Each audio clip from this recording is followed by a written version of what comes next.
नमस्कार भाई सभी को। मैं हिमांशु शर्मा आपका फिर से स्वागत करता हूं राजा साहब ग्रुप ऑफ एजुकेशन के यूट्यूब चैनल पर। और जल्दी से कमेंट करके बताओ आप लोग सब कैसे हो। गुड इवनिंग सभी को, बहुत बहुत नमस्कार। उम्मीद करता हूं, आशा करता हूं आप सब स्वस्थ होंगे। आज कुछ नाउन की ऐसी प्रॉब्लम्स देखेंगे जो हमने कॉन्सेप्ट तो पढ़ लिए, पर सेंटेंस में हम उन कॉन्सेप्ट्स को अप्लाई कैसे करेंगे, उन जो रूल्स हमने पढ़े उनको एग्जीक्यूट कैसे करना है, प्रॉब्लम्स कैसी आती हैं। बिल्कुल बेसिक लेवल के सेंटेंस है, बहुत ज्यादा हाई लेवल इसमें कुछ है नहीं। आपको ये 15-20 सेंटेंस है, इनको करने के बाद एक जस्ट आइडिया आ जाएगा कि जो आपने कंसेप्ट पढ़े उनको कैसे याद रखना था, उनको कैसे अप्लाई करना था। सेंटेंस को मैं पूरा ब्रेक करके आपको बताऊंगा, एक एक चीज, हेल्पिंग वर्ब है, मेन वर्ब है, ये सारी चीजें मैं आपको बताऊंगा। जो इंटेरोगेटिव है वो क्यों है, सभी सेंटेंस को आप ठीक से पढ़ेंगे, नोट करेंगे। स्क्रीनशॉट आप बिल्कुल ले लेंगे, लास्ट में हम एक इस पीडीएफ को मैं रिवाइज कर दूंगा ताकि आप क्या कर लो, स्क्रीनशॉट ले लो।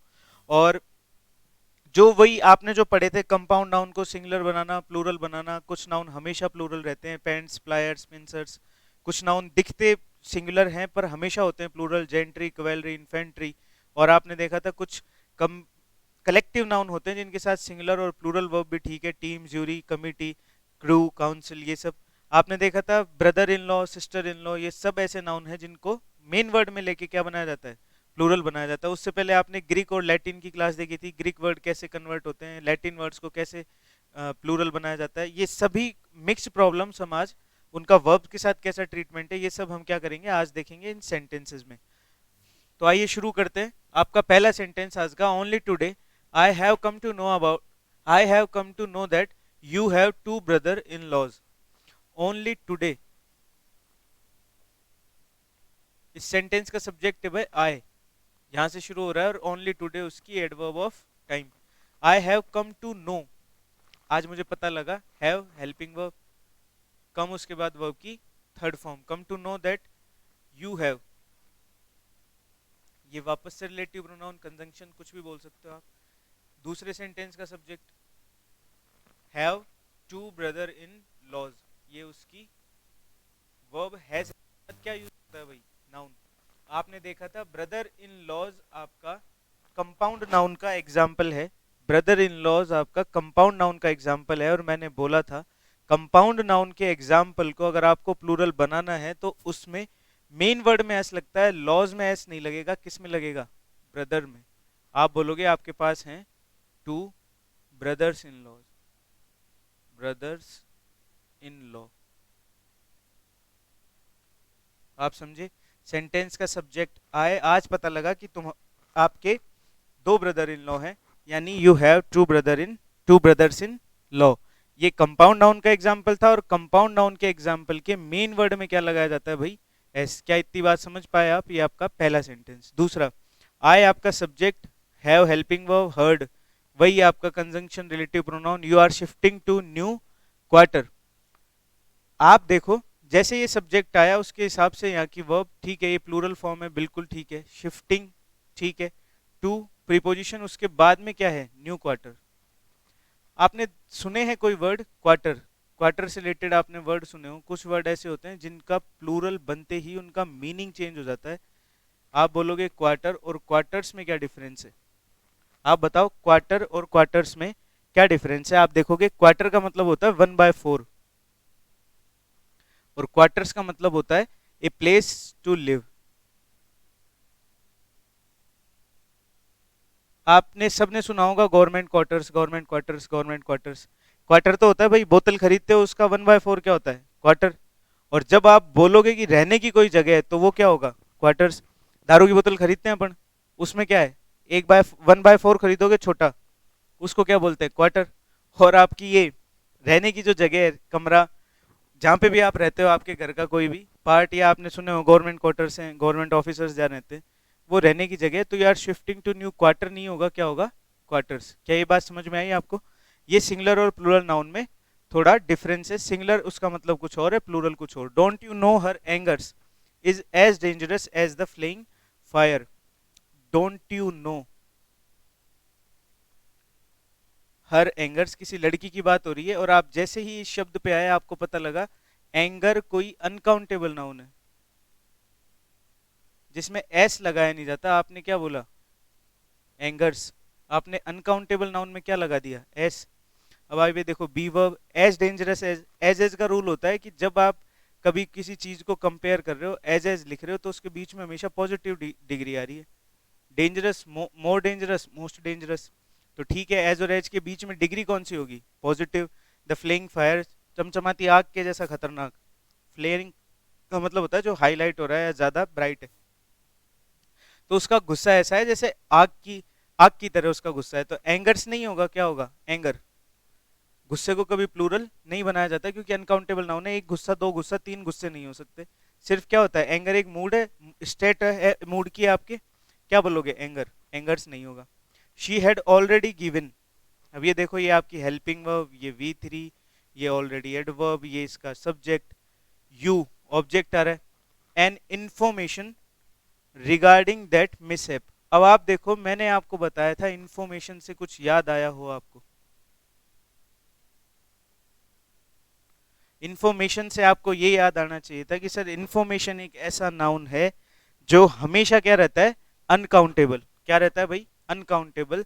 और इंफॉर्मेशन नाउन अगर अनकाउंटेबल है, मैंने आपको अनकाउंटेबल की प्रॉपर्टी बताई थी कि अनकाउंटेबल नाउन के साथ वर्ब हमेशा सिंगुलर और किसी भी इंडेफिनेट आर्टिकल ए या एन का प्रयोग नहीं किया जाता।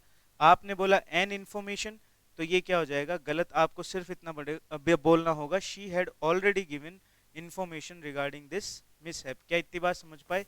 फटाफट से थंब कमेंट करके भेजो। आगे चलते हैं। Cattles are grazing in the field. कल ही मैंने आपको ये सेंटेंस कराया था, आपको ध्यान हो अगर कल का सेशन आपने देखा था। मैंने बोला था कुछ वर्ड ऐसे होते हैं जो आपको लगेंगे कि वो क्या है, सिंगुलर है, पर वो होते क्या है, plural. Children, cattle, gentry, infantry, cavalry, people, police. तो ये उसी में से एक एग्जाम्पल है। हाँ ये बिल्कुल ठीक है कि ये प्लूरल नाउन है और इसके साथ वर्ब कैसी आनी चाहिए, plural.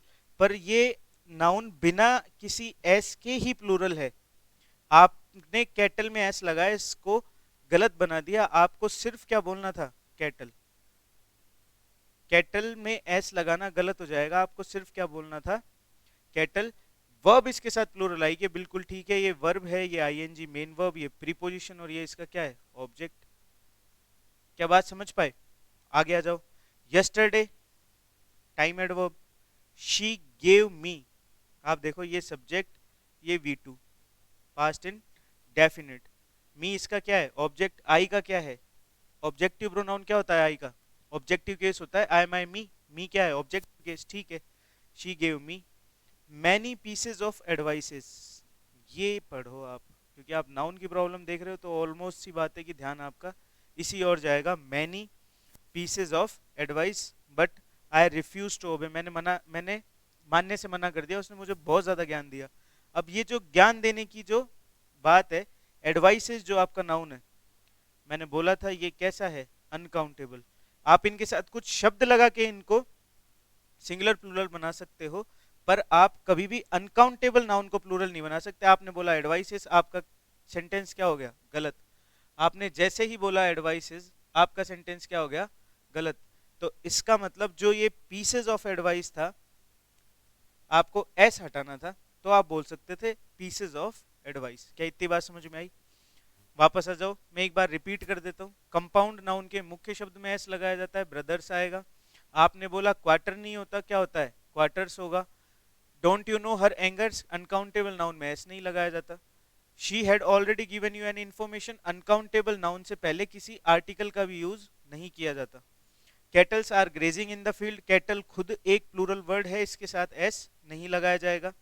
Yesterday she gave me many pieces of advices, advices uncountable noun है, उसमें एस नहीं लगाया जाता। नेक्स्ट पेज की तरफ चलते हैं।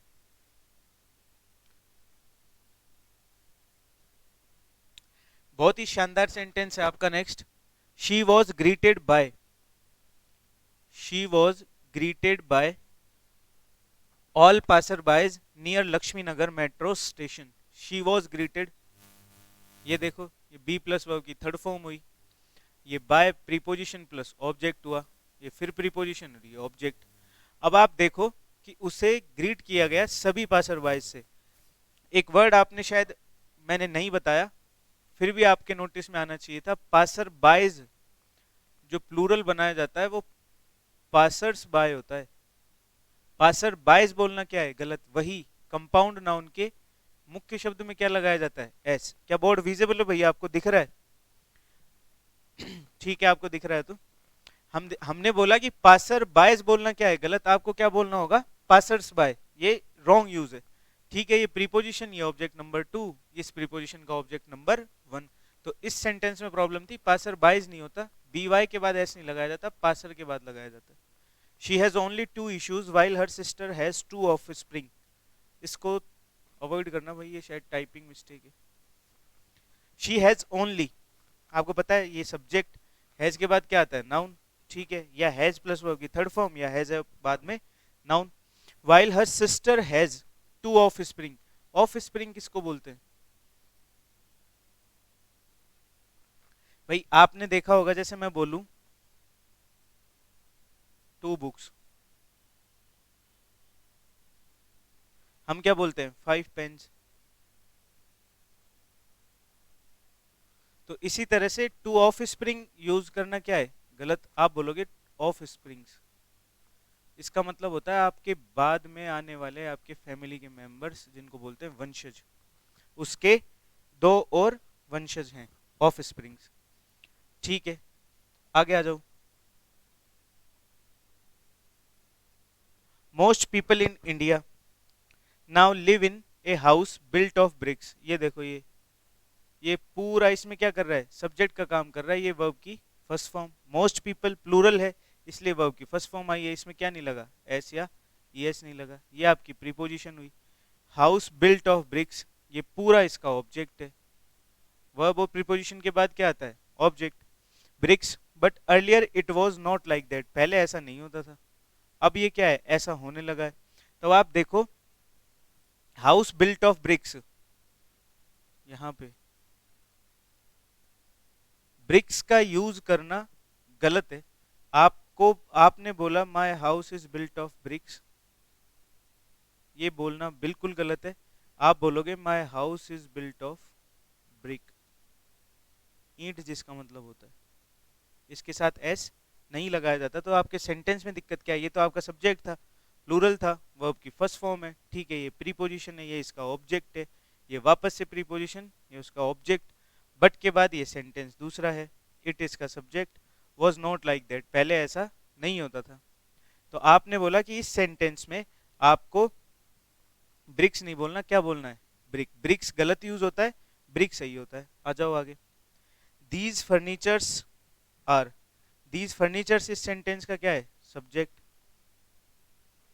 ऑफ वेरी गुड क्वालिटी, इसकी प्रीपोजिशन। वेरी गुड क्वालिटी क्या हुआ, ऑब्जेक्ट। एंड कनेक्ट कर रहा है, 2 बार टाइप हो गया, सॉरी, ये एंड एक बार ही भाई, एंड कनेक्ट कर रहा है, this is why these are so expensive. I think most important question जब होता तब ये आपसे पूछता कि अब इसको इंप्रूव करके बताओ।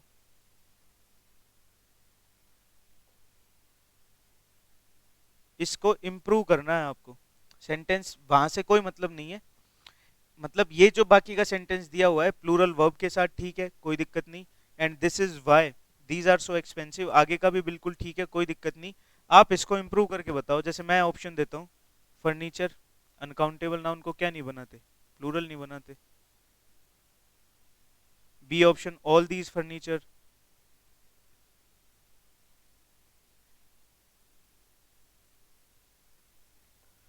तीसरा option, set of furniture.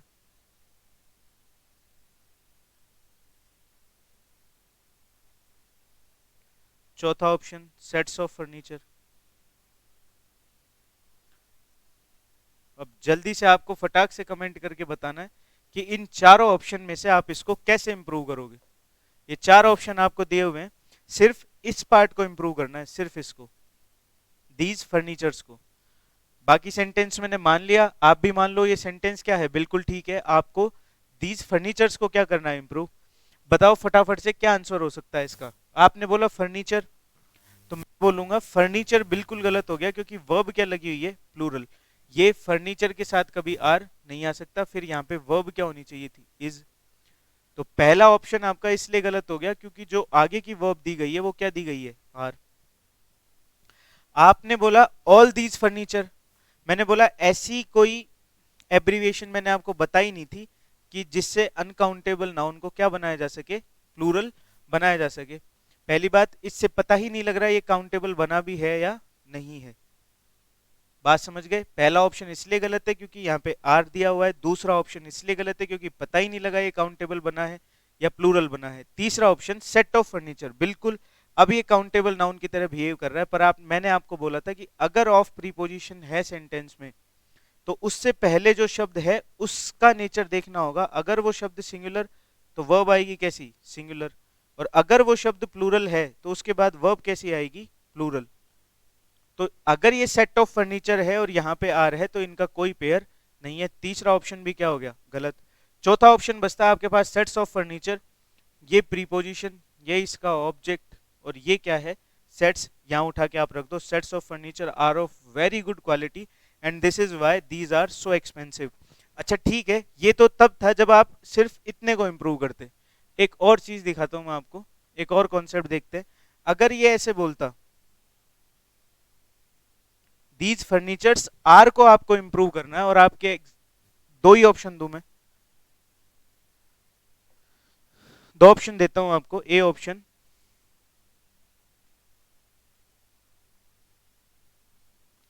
Set of furniture,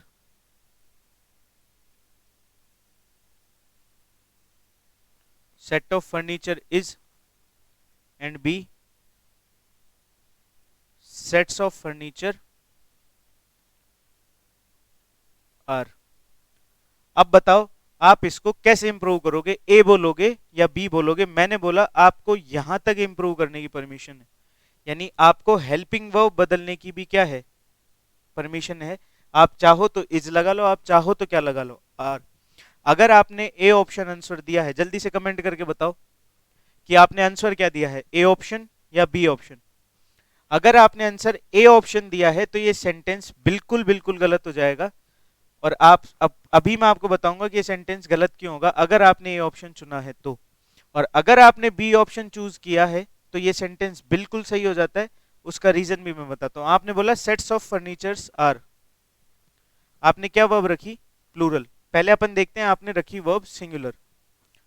आपने बोला सेट ऑफ फर्नीचर इज,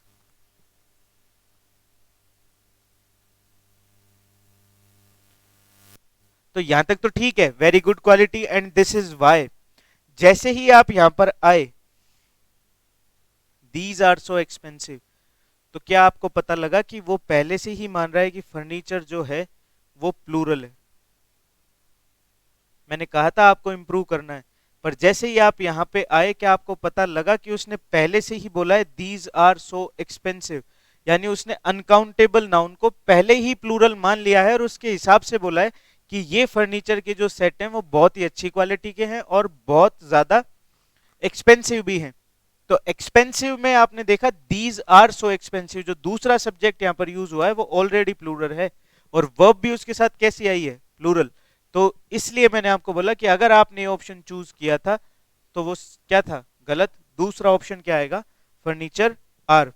क्या बात समझ गए? समझ गए हो तो फटाफट से थंब कमेंट करके भेजो। हम चलते हैं हमारे नेक्स्ट पेज पे। एक बार मैं वापस से कवर कर दूं आपको सारी चीजें। पासर बाय गलत है, पासर्स बाय होगा। ऑफ स्प्रिंग गलत है, ऑफ स्प्रिंग्स होता है। Most people in India live in a house built of bricks, नहीं ब्रिक होगा। These furnitures are of very good quality and this is why, आप बोलोगे फर्नीचर्स नहीं, सेट्स ऑफ फर्नीचर, क्योंकि अनकाउंटेबल नाउन में कभी एस नहीं लगाया जाता। आगे चलते हैं।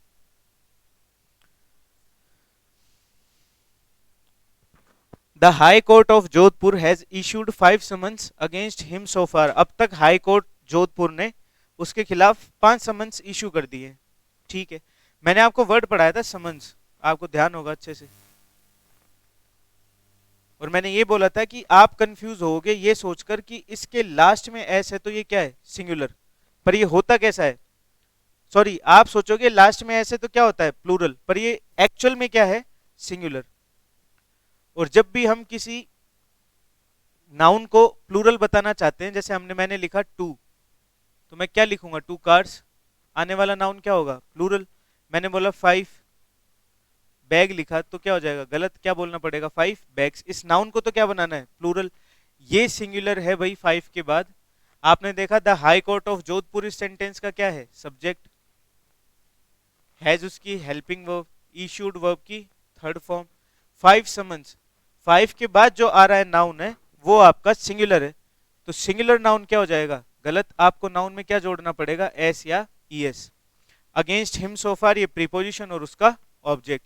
जैसे ही आपने बोला समन्स, सेंटेंस गलत, आपको बोलना पड़ेगा 5 समन्सेस, और फिर ये सेंटेंस क्या होगा, सही। आपको बोलना पड़ेगा the high court of Jodhpur has issued 5 summonses against him so far. क्या बात समझ में आई, फटाफट आओ नेक्स्ट सेंटेंस पे। ये है आपका mathematics are very difficult subject for those students who do not work hard. ये भाई रिलेटिव प्रोनाउन है, इसकी भी एक प्रॉब्लम होती है। रिलेटिव प्रोनाउन के बाद आने वाली वर्ब हमेशा किसके अकॉर्डिंग आती है, उसके एंटीसीडेंट के अकॉर्डिंग, हु, विच और दैट। प्रॉब्लम है, प्रोनाउन में पढ़ेंगे हम रिलेटिव प्रोनाउन क्या होता है। मैं बता देता हूं, अगर किसी को इस सेंटेंस में प्रॉब्लम लग रही है तो बिल्कुल ठीक है, मैं वापस से इसको क्लियर करके बताता हूं।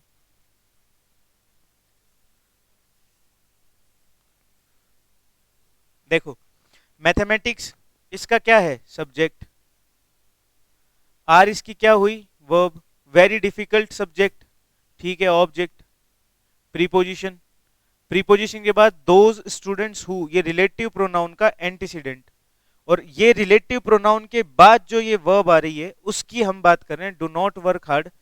ये जो रिलेटिव प्रोनाउन के बाद वर्ब है डू, ये हमेशा रिलेटिव प्रोनाउन के एंटीसीडेंट पर डिपेंड करती है। अगर मान लो यहाँ पे लिखा होता स्टूडेंट, क्या लिखा होता, स्टूडेंट, तो आप यहाँ पे डू नहीं लगाते, क्या लगाते, डज। क्या बात समझ में आ रही है। मैंने बोला आपके सेंटेंस में कोई रिलेटिव प्रोनाउन है, हु, विच, दैट, ऐसे मान लो, हु, विच और दैट। तो इस रिलेटिव प्रोनाउन के बाद में जो आपने वर्ब लगाई है वो हमेशा इस रिलेटिव प्रोनाउन से पहले आए हुए शब्द पर डिपेंड करती है। अब मान लो ये शब्द अगर सिंगुलर है तो इस रिलेटिव प्रोनाउन के बाद जो वर्ब आएगी वो कैसी होगी, सिंगुलर। और अगर मान लो ये आपके रिलेटिव प्रोनाउन की जो नेचर, रिलेटिव प्रोनाउन से पहले का जो नाउन है उसकी नेचर है प्लूरल, तो अब जो वर्ब आएगी वो कैसी होगी, प्लूरल। क्या बात समझ पाए। तो यहाँ स्टूडेंट्स के हिसाब से डू आया, इसको देखना नहीं है। अब आ जाओ, नाउन है आपका मैथमेटिक्स, और मैंने बोला था अगर किसी सब्जेक्ट के नाम के बाद एस आता है तो वो प्लूरल नहीं है, वो उसके नाम की ही इनबिल्ट क्वालिटी है। Mathematics, physics, economics, civics, ethics, ये सब क्या है, सब्जेक्ट के नाम, और हमेशा क्या रहते हैं, सिंगुलर। आर नहीं, क्या आएगा, इज। तो आप बोलोगे mathematics is a very difficult subject for those students who do not work hard. बताओ आपको सेशन कैसा लगा, फटाफट से लाइक कर दो, कमेंट करो, और ये देख के बताओ सेंटेंस समझ में आया क्या, जल्दी से, बिल्कुल फटाफट देखो।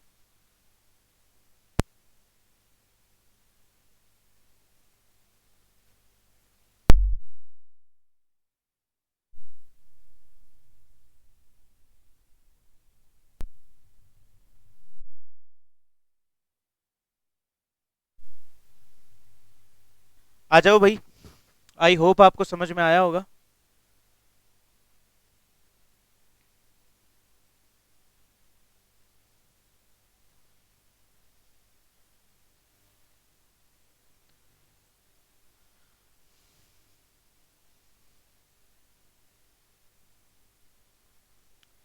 लास्ट 4 सेंटेंसेस हैं आपके, इनको देखते हैं और फिर अपना सेशन एंड करते हैं।